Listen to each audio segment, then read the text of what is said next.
So Emily and Taylor, both of you were members of the first all women's officiating crew during the National Women's Weekend Red White game. Please just tell me what that experience was like for both of you, and what did it mean to be a part of something so special?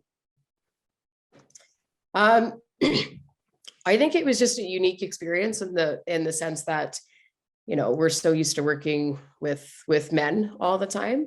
It was really nice to find a whole group of women that all had a common interest, and are all working towards the same goals. And also knowing that there were 7 of us there from across the country, but there's also a lot more women in local associations across the country as well that could also have the opportunity to do this later on. For me, it was just kind of exciting because it was 7 officials who all happened to be women, and it was not really centered focused on the fact that we were women. It was just we were there as officials, and it was made clear to us that we were officials, and us being women just happened to be something second. But like Emily said, it was kind of neat to meet more of us and find that we all have common interests and got along really well right away, and it just made the whole weekend more fun. Absolutely, absolutely. What was it for each of you that actually got you guys into officiating? Was it just sort of a love for sports, a love for football, or was there a special moment for each of you that really got you guys into being officials? So for me, my dad is a official in Hamilton, 35, 8 years, something like that. And then my brother referees too. So when I turned 17, I was asked, "Hey, do you want to give this a try?" And I said, "Sure." So that's kind of how I got into it. But I've been going to my dad's games forever. I grew up in the association. I was the kid sitting with the timers, running out to get the kicking tee at minor games after kickoffs and stuff like that. So I was always exposed to it. But I came through it that way, just for family. Yeah, and I grew up playing football when I was younger. Started when I was 7, and played flag football kind of to start out, and then played tackle with the boys through it into high school. And my dad, I didn't officiate, but he coached. So when I wasn't playing, I was also kind of tagging along with him, helping him coach. And at some of the games, I would end up timing, and that was kind of my first intro to kind of looking at the officiating side of it. And I actually had an official who had done a whole bunch of my games when I was really little. And he asked me when I was 13, he said, "You should come on out and try officiating." And my older brother, he had also actually started officiating at the time. And I always kind of had some competition with my older brother. So I was kind of looked at well, anything he can do, I can do it, and I can probably do it better. So I went out and gave it a shot. And yeah, I loved it right away. Did you find that for both of you, the fact that there are these men in your life that are so prominent in officiating or playing sports or what have you, would you say that that was sort of motivation for you guys, or did you never really feel as though you needed that motivation? You just immediately felt from the start that that was something that you were able to do and you wanted to do and you were going to do it? For me, it was part of life. My dad would go to football games every weekend, all summer, my entire life, all through the fall. So it was just, that was the way of life for us. So it was just, I don't know, you just kind of fell into it. There was no way to describe it, but you can fall into it, but you have to end up loving it in order to stay, as long as Emily and I have. So it's really, you have to find something in it that you enjoy. And for me, it's people I enjoy, the people I work with specifically. So the guys in my association and things like that. So yes, there's an influence from the family inside of that, but it's more, you just got to find what you enjoy most about it in order to keep coming back.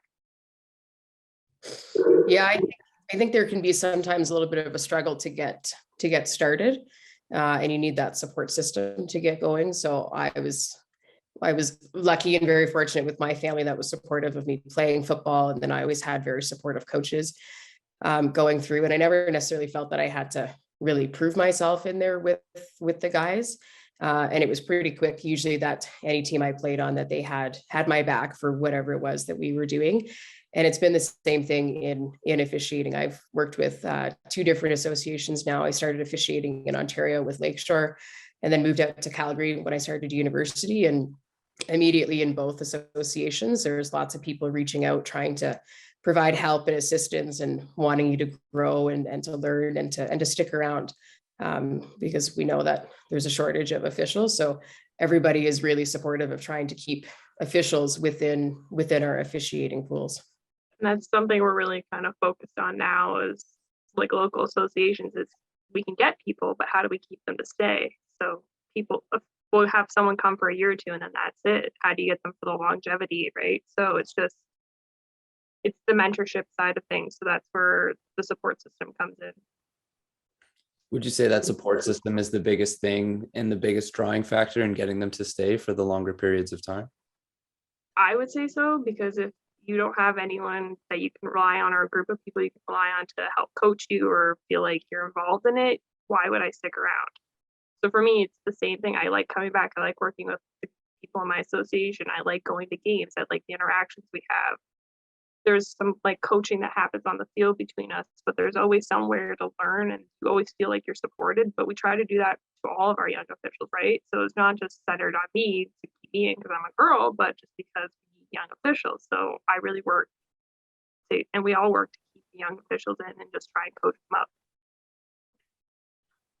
Outside of a shortage of officials or not being able to get people to stay in the smaller associations, what would you guys say is one of the biggest obstacles for not just women in officiating, but officials as a whole? I think sometimes not knowing where to go to reach out to join a local association, which I know a lot of associations across the country have started to do a really good job of being on social media now and making themselves more visible, and not just in the sense of recruiting, but also kind of showing the programs that they do have in place for mentorship and showing that they're out engaging with teams to try and make them more aware of the rules.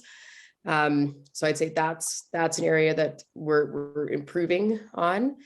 And cost is also a bit of a factor as well. It doesn't seem like, oh, there's a cost to officiating when you get paid, but when you first break in, you have to buy your uniform. And for football, there's a fair amount of stuff you've got to buy between, whistles and flags and hats and pants and a short sleeve jersey and a long sleeve jersey, and you got to get a number to put on the back. And so it can be a little bit daunting for someone to go out and they do their level 1 course. And then at the end of it, they're like, okay, now you got to put out, $250 or $300 to buy all of your gear right away. So I do know that associations are starting to help with that as well, and kind of trying to subsidize the cost of officials when they're starting out. But yeah, it's another struggle area that we have with getting people started. Emily, you mentioned that you grew up playing football as well. Do either of you have any experience officiating or playing other sports as well? Officiating, no. Playing, yes. So I grew up playing basketball. My family didn't play football, they just officiated it.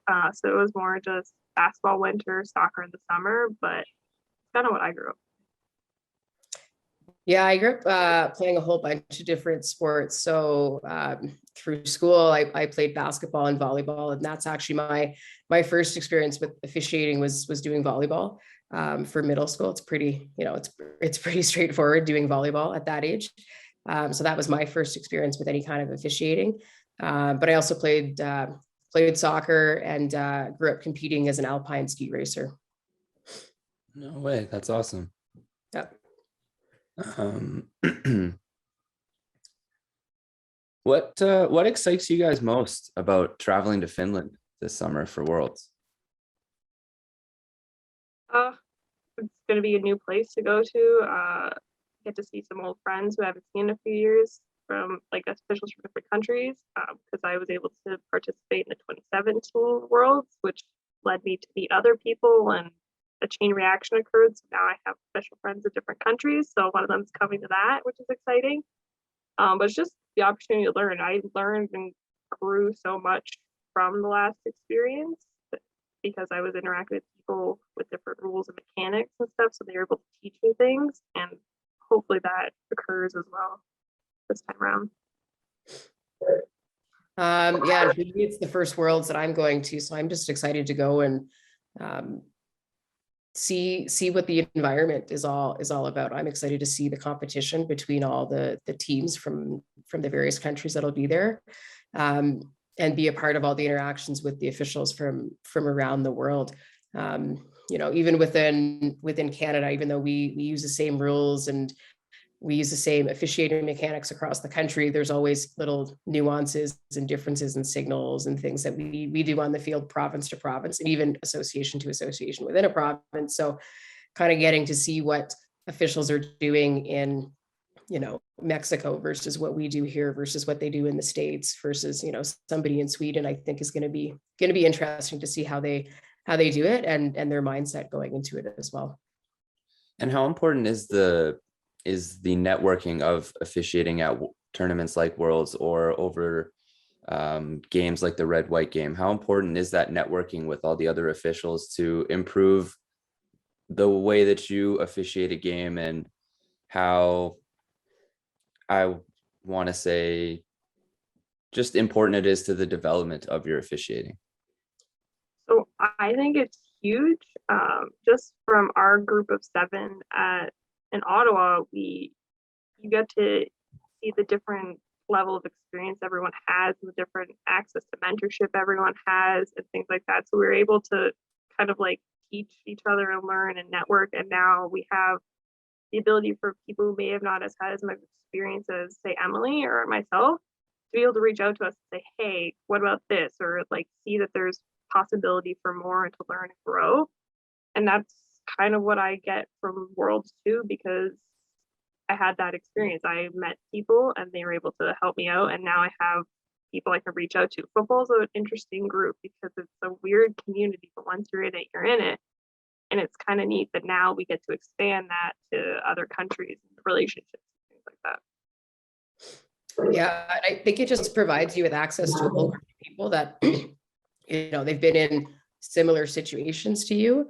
But in football, there's so many weird situations that can happen in any given play. So to be able to talk that through with somebody who's maybe seen something similar, but it's a little bit different. So asking how they've handled something, it just gives you more tools for when you're moving forward to figure out how you're going to continue to do your job on the field.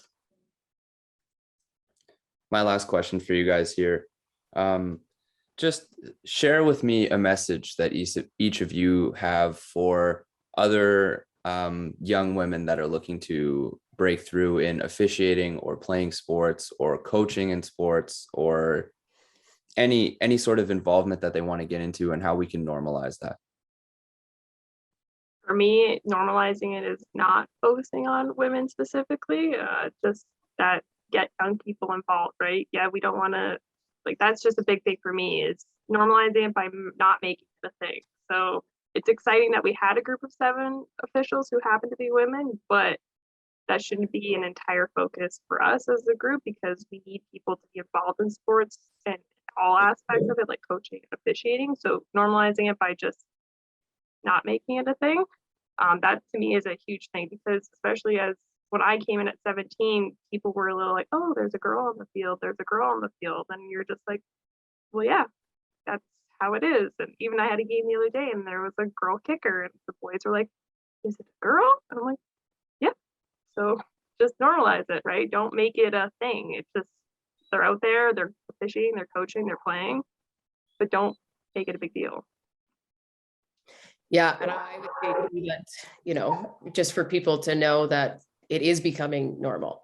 I'm not the only woman officiating in Calgary anymore. I was for a while. There's more and more of us that are popping up. There's more and more girls that are popping up on the field playing, women on the sidelines that are coaching now. So just, if you're thinking about starting, go and start, find an association, take a risk and get in there, and find a mentor, find someone right away who's going to help you breaking in, because it can be a pretty daunting task, because you're learning to officiate any sport, let alone football, where there are so many rules to the game. But yeah, find a mentor and just give it a shot. That's fantastic messages from each of you.